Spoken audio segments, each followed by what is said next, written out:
Bonjour à toutes et à tous, bienvenue dans ce JT Breton. Dans l'actualité de ce jeudi 9 mai 2019, les fonctionnaires mobilisés, ils étaient près de 8000 en Bretagne à défiler pour faire pression à quelques jours des débats sur la fonction publique à l'Assemblée nationale.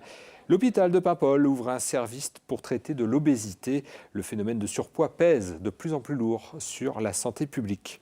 Il vole dans les plus beaux endroits de la planète. Le Morbihanais Christophe Charon part bientôt en raid au-dessus du Liban. Nous l'avons rencontré en vol au-dessus du golfe du Morbihan.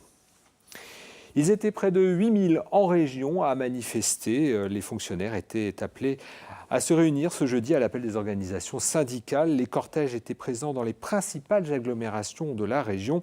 Au cœur des revendications de ce mouvement national, le maintien des services publics, la préservation des durées de cotisation et surtout faire pression donc au moment où le statut des fonctionnaires est rediscuté à l'Assemblée nationale et ce à partir de lundi prochain. On écoute Pascal Arnaud, secrétaire général CFDT Interco, dans le Finistère, au micro d'Alexandre Debray. Actuellement, on voit les conditions de travail se dégrader de plus en plus. Alors ça fait déjà un moment, mais là, ça s'accélère même. Nous avons vraiment besoin que tout le monde entende que la fonction publique, ce n'est pas un coût, c'est une richesse.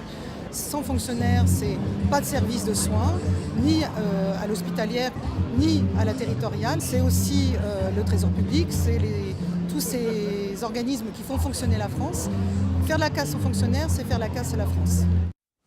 Ce 9 mai, c'est la journée anniversaire de la déclaration de Robert Schuman. Le 9 mai 1950, le ministre des Affaires étrangères a alors scellé ce qui deviendra l'Union européenne, d'abord la Communauté européenne, puis l'Union européenne. Alors ce jeudi soir, TBO et TB Sud vous proposent donc une émission spéciale dans la perspective des élections au Parlement européen le 26 mai prochain. Spécialistes des affaires européennes, chefs d'entreprise, acteurs économiques et politiques sont autour de la table pour débattre de la place et de l'action de l'Union en région Bretagne. Et je vous propose de découvrir un extrait notamment sur le Brexit. Aujourd'hui, 150 navires sont directement concernés à hauteur de plus de 20% de leur chiffre d'affaires. Et donc, il va poser des soucis d'accès aux eaux, à la ressource. Et donc, de ce fait, il est important qu'il y ait une réciprocité des eaux qui puisse continuer après, justement, un accord avec le Royaume-Uni. Ça veut dire qu'il faut que les pêcheurs bretons puissent continuer à aller pêcher dans les eaux du Royaume-Uni et inversement. Tout à fait. Parce qu'on a des navires, je prends à Lorient, le cas de Lorient, avec un armement bien connu, entre autres de ce qu'a pêche à Lorient. Pour certains de ces navires, c'est 100% de leur activité dans les eaux du Royaume-Uni. Mais on peut prendre des navires plus petits qui sont des artisans dans le Finistère, qui sont avec 40, 50, 60% de leur activité. Voilà, cette émission spéciale Instant Europe, c'est tout de suite après le journal à 19h15. Tout de suite, le reste de l'actualité en vidéo, c'est ce soir le 5 Info préparé par Tom Gagnou avec les rédactions du Télégramme. En route pour la Ligue 1, le stade brestois accueillera ce vendredi sur sa pelouse les Chamois de Niort, un match décisif pour les Bretons qui espèrent la montée en division supérieure. Les Brestois sont très proches de réintégrer le premier championnat français. Il reste encore des places pour assister à la retransmission du match à la salle Arena. Suivez le déroulement de la soirée sur le télégramme.fr. Le parc naturel Vallée de la Rance-Côte d'Emeraude devrait enfin voir le jour à l'horizon 2020. Malgré l'appui de la région, le projet porté par l'association Cœur d'Emeraude depuis 2005 concentre de vives oppositions. S'il a pour but de préserver l'environnement local, il engendre toutefois de nombreuses contraintes réglementaires pour les habitants. Parmi les plus ardents défenseurs du parc, Nicolas Hulot, l'ancien ministre et habitant des Côtes d'Emeraude. Le chantier marathon du Norwegian Gateway a débuté ce jeudi à Brest. Durant 13 jours, plus de 3000 personnes vont travailler sur cet immense navire de croisière placé en cale sèche. La carène va être nettoyée, des pièces d'une centaine de tonnes remplacées et des aménagements remis à neuf. Un grand nettoyage de printemps à la charge des chantiers d'Amen. Quimper et Brest dans le top 5 des villes françaises les plus douées pour l'anglais, selon une étude réalisée par l'application d'apprentissage des langues Babel.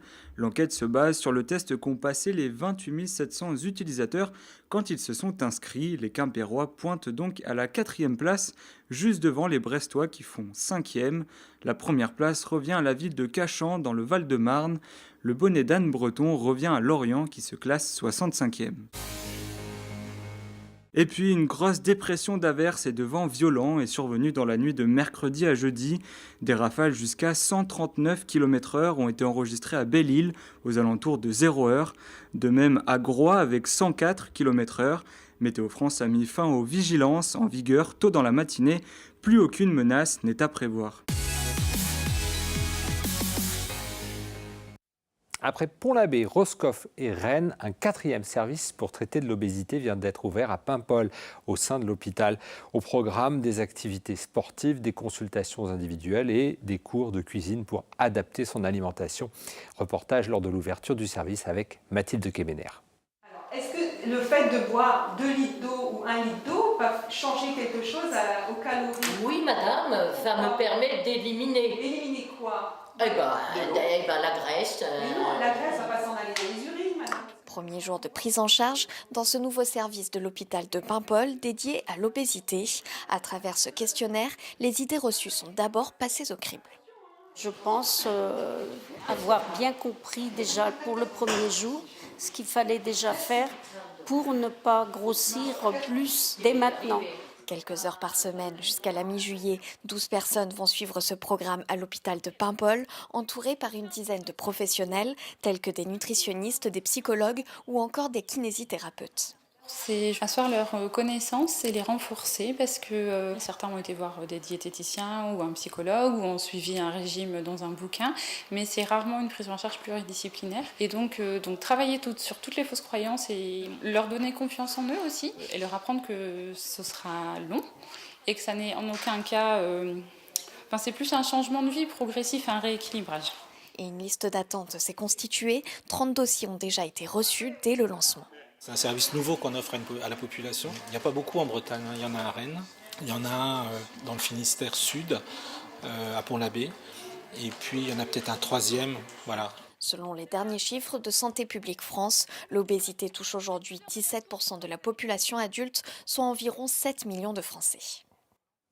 Et on reste dans le domaine du bien manger et même de la gastronomie. C'est forcément la déception pour le chef Guillaume Pape, le jeune cuisinier brestois participait au concours TV Top Chef. Alors qualifié pour la finale, il s'est incliné face à son adversaire, le chef Samuel Albert, chef cuisinier à l'ambassade de Belgique au Japon.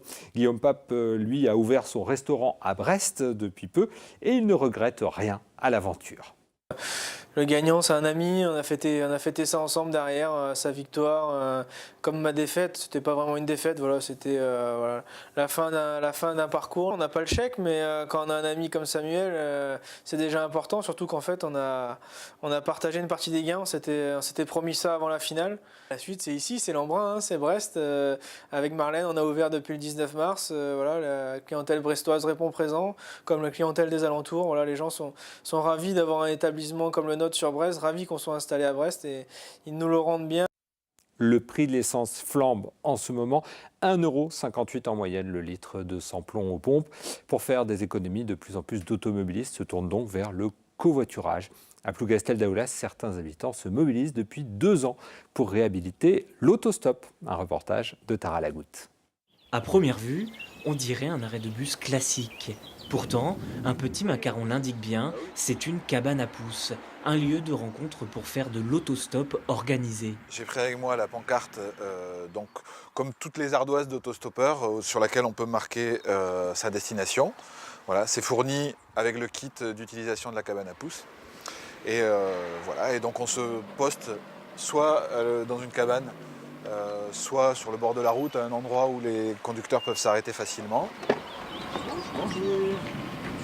Vous allez au Haut-Tinduf ? Haut-Tinduf, il n'y a pas de problème. Et pour Marie-Annick, qui s'est installée à Plougastel dans les années 70, c'est aussi un moyen pour revenir à des valeurs plus écologiques. C'est vrai que des voitures en moins sur la presqu'île, c'est important, et surtout un grand maintien du lien social. Ce lien social n'existe plus dans nos campagnes comme il existait auparavant. Et c'est vrai que ce mode de transport nous permet de rencontrer des gens. À l'origine de ce projet de cabane à pouces, le centre social L'Astérie de Plougastel. En 2017, dans le cadre d'un café senior sur le thème de la mobilité, l'idée d'autostop organisé et gratuit émerge. La commune de Plougastel, c'est une commune un peu atypique, 160 villages dispersés sur la commune, la moitié des personnes habitent le bourg et l'autre moitié en fait sur les villages à peu près. Pour s'inscrire, il faut aller sur le site de Bibus dans l'onglet Se déplacer ou tout simplement venir au centre social le samedi matin. L'objectif de sa directrice et les bénévoles, ce serait d'atteindre les 1000 inscriptions d'ici 2020. Pour l'instant, plus de 150 personnes se sont inscrites, en majorité des conducteurs et conductrices. Christophe Charron vole en gyrocoptère, appareil entre l'avion et l'hélicoptère. Alors l'engin offre des points de vue spectaculaires sur des lieux survolés et des prises de vue originales. Alors quand il ne vole pas au-dessus de la Bretagne, le Morbihanais participe à des raids à l'étranger. Kevin Caillé a rencontré ce passionné de vol et de photos. Christophe Charron est pilote, mais pas de n'importe quels engins. Alors là, donc, on a l'ensemble des machines, un paramoteur chariot biplace pour 2 personnes, un paramoteur monoplace avec son aile qui est une machine monoplace que j'utilise pour la photo aérienne, et les drones et l'autogire qui permet de voler dans des conditions plus fortes. Des drôles de machines qui permettent à ce pilote multicasquette de couvrir toutes les conditions pour son activité, faire découvrir le golfe du Morbihan vu du ciel. Alors moi j'ai découvert le Morbihan quand j'avais 5 ans avec mes parents qui sont venus dans le coin et qui sont tombés amoureux de la région. Et donc depuis plus de 40 ans maintenant, j'y suis attaché, que ce soit pour la photo mais aussi maintenant pour l'enseignement du paramoteur et de l'autogire. Et pour les baptêmes de l'air, c'est en plus de la magie du vol, il y a la magie de cette merveilleuse et je dirais une des plus belles baies du monde. C'est un partage extraordinaire. Cette passion de la vue aérienne l'a conduit plus loin que les rives du Golfe. Il organise régulièrement des raids pour découvrir des sites à l'étranger. Alors ça justement, c'est le tournage qu'on avait fait sur le site antique de Palmyre en Syrie, avant qu'il soit détruit par Daesh. C'est un témoignage justement, puisque maintenant les photos que j'ai pu réaliser permettent de retravailler, de reconstituer en images 3D le site. Et puis c'est des images qui sont également diffusées partout dans le monde parce que c'est des endroits exceptionnels. Ce goût de l'aventure et du partage est loin de s'arrêter. Ses 3 fils sont parmi les plus jeunes pilotes de parapente et connaissent déjà le golfe comme leur poche.